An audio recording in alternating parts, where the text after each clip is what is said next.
Hello and welcome to Peace, Love, and Robots, a podcast about anything and everything and all that is in between. This is episode number 34 for May 14th, 2021.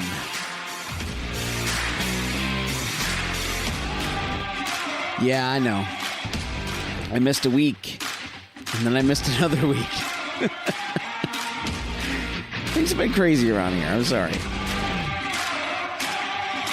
I'm gonna make up for it. I really am. I've got 2 episodes this week. One today, one coming on Monday. Just remember, this podcast is brought to you by the ads you hear at the beginning and the end of the show. So if you listen all of the way through, I'm forever in your debt.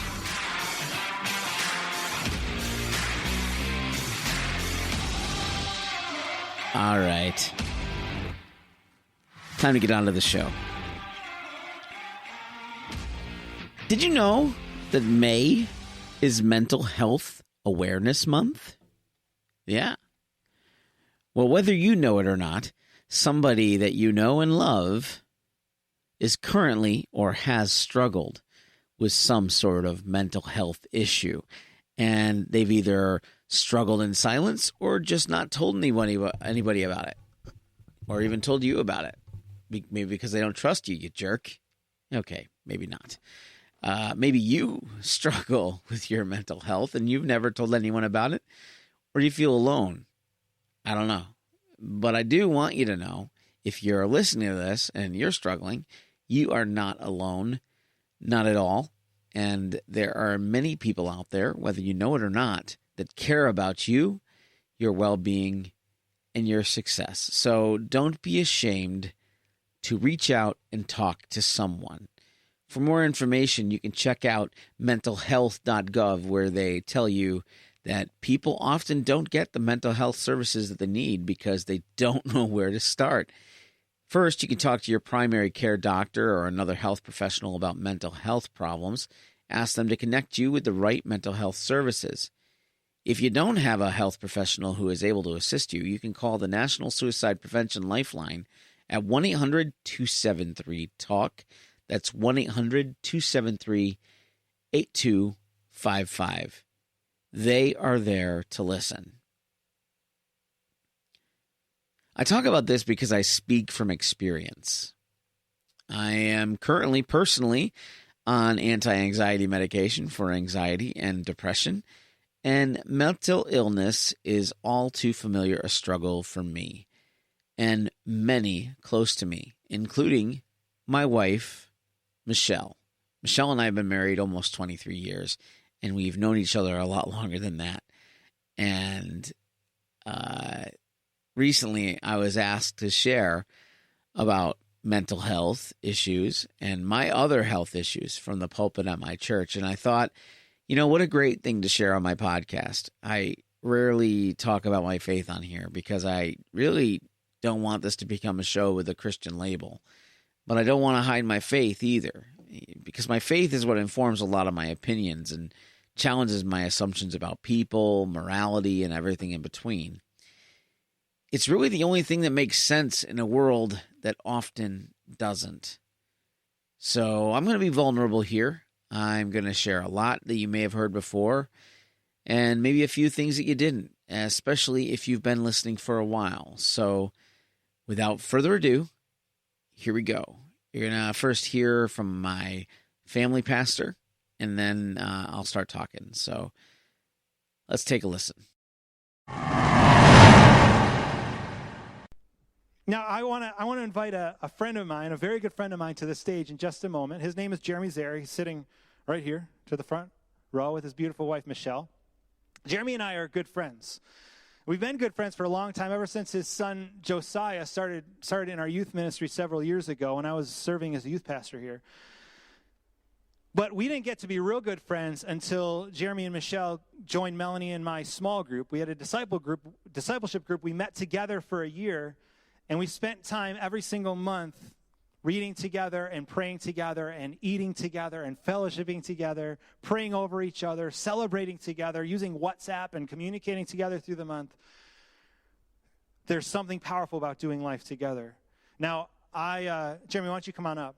As he's coming up, a few months ago, I knew his family was facing something really difficult. And so I called him to check and see how he was doing, to pray with him, maybe encourage him. I wasn't expecting an encouraging conversation, but it turned out to be real encouraging. You're going to hear why from Jeremy. Good morning. Thanks, Pastor Greg.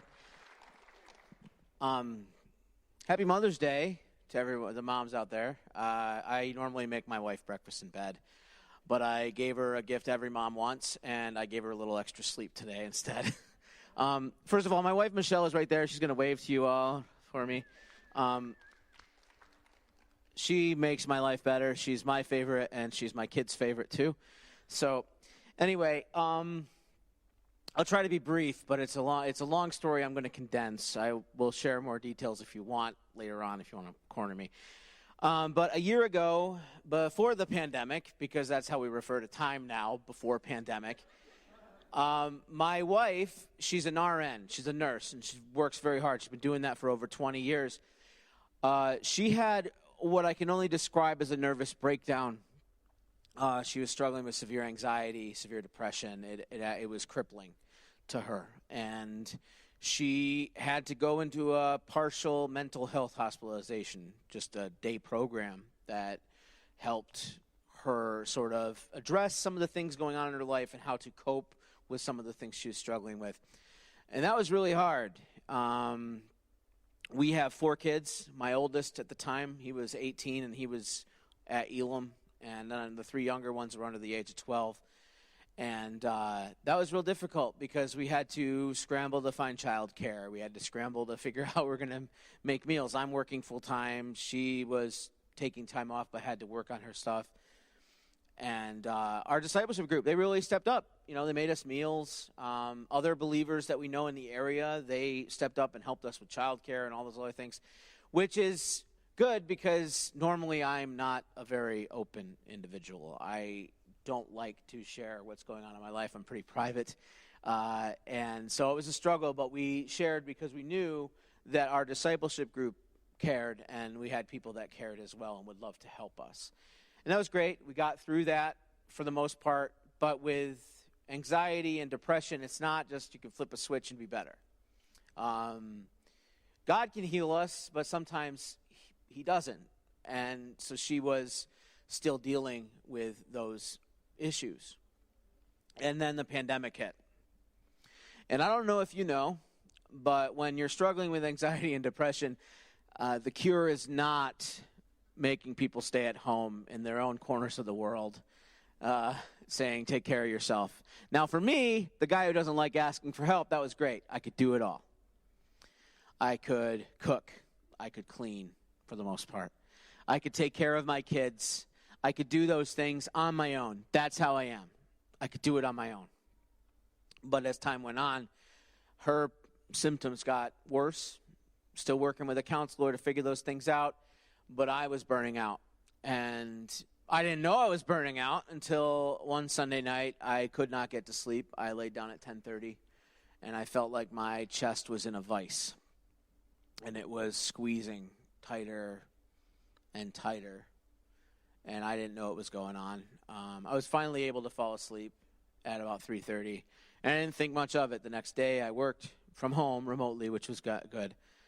And then when I finished work, Michelle and I, we decided to return a very large item to Tractor Supply that wasn't working. We decided to take it back.